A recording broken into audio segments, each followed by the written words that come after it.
So he was working there since 2010. Dr. Tedessa has previously worked at CIMYT, CIMYT, Mexico from 2009 to 2010 as a postdoctorate wheat breeder, and in the Ethiopian Agriculture Research Institute as a crop breeder from 1993 to 2008. He has received his PhD in plant breeding and genetics from Technical University Munich in Germany, and he leads the spring wheat breeding program at the Carda, which is based in Rabat, Morocco. So he traveled from Morocco today to Egypt to come and share with us his insights, and again with regards to and some of the lessons learned and what Egypt can adopt with regards to wheat genetics. So I think the floor is yours, Tedessa.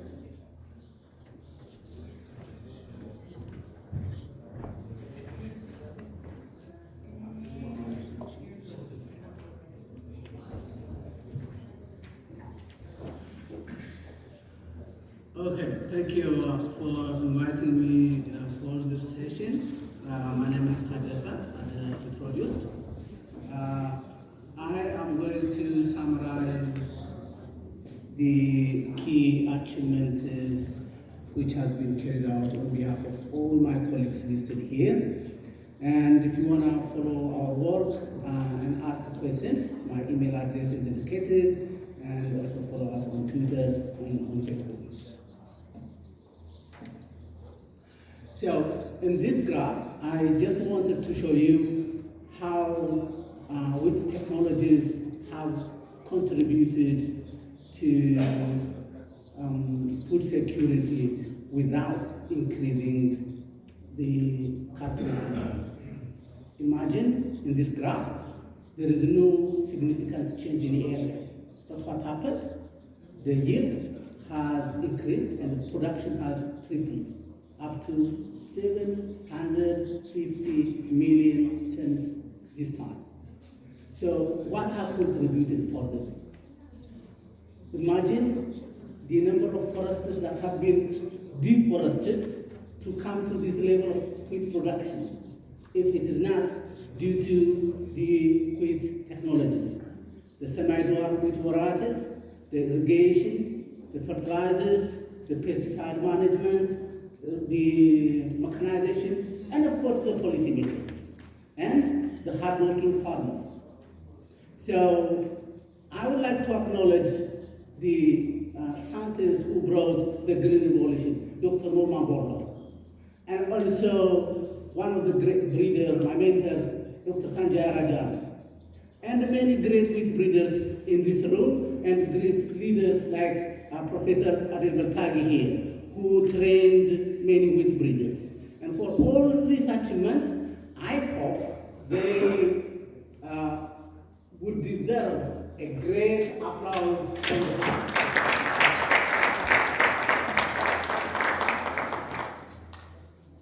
Thank you. And the next is my favorite slide, breeder's equation.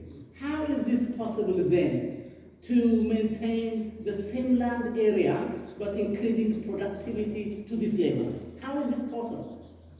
So the simple question we have, the genetic gain, is about selection intensity, selection accuracy, heritability, and the genetic advance, indicated by the symbol. So without this equation, and without increasing this higher level, I mean the selection intensity, the heritability, what's important is to reduce the time, make it in a shorter period. To reduce in shorter period, we use markers, shuttle breeding, and currently we call it speed breeding. These are all to reduce the time to develop the technology. But important is also to increase the heritability. And for this, we need land leveling, selection of key environments, key locations, machineries, automation. These all increase efficiency. So when it is genetic gain, it is all about this combination. And don't forget, capacity building. If you don't have trained scientists, what are you going to do? So these all have enabled for the wheat production to come to this level from 220 million tons 60 years ago to current level, which is almost 750 million tons. So when I joined CIMIC, I asked one question. CIMIC and Ricardo, these are one center. How is it possible to develop a wheat germplasm that is adapted to the rest of the world while it is carried out in one center? I myself asked this question. Here in Egypt, we have 5, 6 centers. In many countries, we have 6, 5, depending on agroecology, different centers. It was frustrating for me when I joined CIMIC, it's the only one center. And for the 120 million hectares of wheat worldwide with different agroecology, how they are able to develop a germplasm. So I raised that question, and then I joined the cadre. When I joined the cadre, I raised the same question to my mentor, the late Dr. Rajaram Sanjay. So we came up with a key location breeding strategy. So we have taken biophysical data, many years, representing the region, and then we come up Morocco for growth, Egypt for yield potential, seed station, Ethiopia, the UNSA station for yield, for diseases, we have every disease there, Lebanon for cold and adaptation, and then Wadi Madani of Sudan for heat tolerance.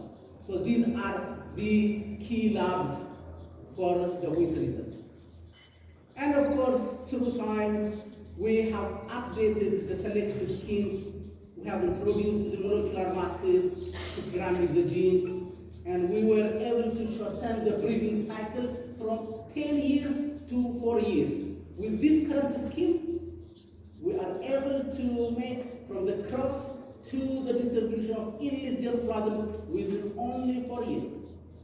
That is how the genetic gain has been able to increase. So, as you can see, the yield potential trials in Egypt, the drought trials in Morocco, and also the disease trials in Ethiopia, the heat tolerance trials in Wadi. And if we combine all these, those genotypes which are high yielding, drought tolerant, disease resistance appears in the top right corner of the middle slide. These are the English genotypes.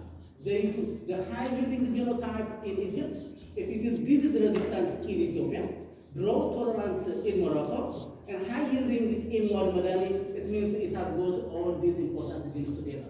That is what the key location breeding strategy helps you. So, with all these approaches, we have developed targeting the Sewana region and Sub-Saharan Africa region. In the last 70 years, in the last 10 years, more than 70 breed wheat varieties have been released by the national program, including 20 heat-tolerant wheat varieties have been released by Sub-Saharan Africa countries from the germplasm distributed from the seed station. From the seed station we tested, we distributed in the Florence, and they were released by many Sub-Saharan African countries. Okay. So that is very important. And then another key component here is, okay, a country since they have the capacities, the manpower, the facilities, they develop the germplasm. But if you don't have trained manpower at the national program level, how are you sure that the germplasm will be utilized properly? That is where the capacity development component comes as a clear objective. And in Ikaja, we have established a wheat training course, annual wheat improvement course that has been carried out annually, plus PhD and MSc training programs. They register in the national universities, but they carry out their research activities with Ikaja. So these are the list of some of the latest trainees who attended either in Lebanon or here at Seed Station or in Morocco or in Tunisia, and the PhD students working on the key aspects of the challenges that we are facing. Can be growth, can can be addressed, sectoral, heat, and quality. So, and last, as all of you know, to secure food security is not the number of varieties that are released that matters. It is important is the produce, the out-scaling of the technologies, the turnover rate of the varieties. How do we do that? Through the support of the African Development Bank, we have started the out-scaling of the food technologies, and what we learned is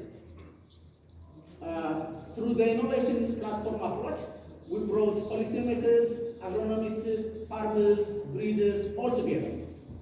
And we have tested the elite lines in that platform. That capacitated the rapid release of the varieties, the fast adoption of the varieties, and as you can see, in Ethiopia, it was possible to increase the wheat area from 1.6 to 3 million hectares, in Sudan up to 300,000 hectares, and also in Nigeria from 80 to 150,000 hectares. This is all possible because of this awareness and working together. That is very important. And without convincing the policymakers, you cannot do anything. It is the policymakers who bring the infrastructures, the inputs, the marketing, and all this. So it is important to convince the policymakers when we are talking about out-scaling of wheat technology. So looking ahead, in Egypt, it is important, and I believe there is a potential to increase wheat genetic gain up to 2% annually, from 1.5%, I calculated currently, we have that level of genetic gain, but it is possible to increase to up to 2% and more. But specifically, we need to focus on heat and salinity. These are becoming key issues in Egypt. And also lowering yield gap. Currently, Dr. Sami is here, who has carried out the food security project for many years and a great wheat breeder. There has been a huge potential, up to 11 tons, up to 10 tons, when we apply all the wheat package together in the farmer's field. But the national average yield currently is 7 tons. So if we scale up all the package across all farmers, then there is a huge potential to increase at least to a reasonable level. So we could do that. But to do that, there needs to be a rapid seed multiplication scheme for the new varieties. And this could be also achieved by partnering with public-private partnerships, specifically in seed industry. This is very important. Probably in Egypt we may have, few potentials, but in the rest of the developing world, that is the key issue still we face, the seed industry. So another important thing we could do is hybrid wheat. There is a huge potential in hybrid wheat with the blue aileron system that we have now. It is possible to increase wheat yield potential.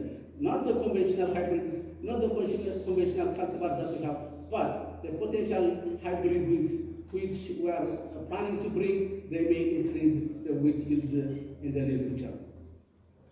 Important is also to strengthen the human capacity development. We have a very good station at seeds station to accommodate trainees from the region also, established a long time ago. We didn't utilize it efficiently. We can bring this. There are good universities in Egypt. There can be a potential cost to train students from sub-Saharan African countries also. That could be potentially in our last to strengthen regional capacity development and regional collaboration and integration. And policymakers, they need to come together also to make investments, not only here, but also look at Sudan. We have a huge land, huge water potential. We could work together to increase the wheat production to serve this region and this country. With this note, I thank you for listening and for your attention.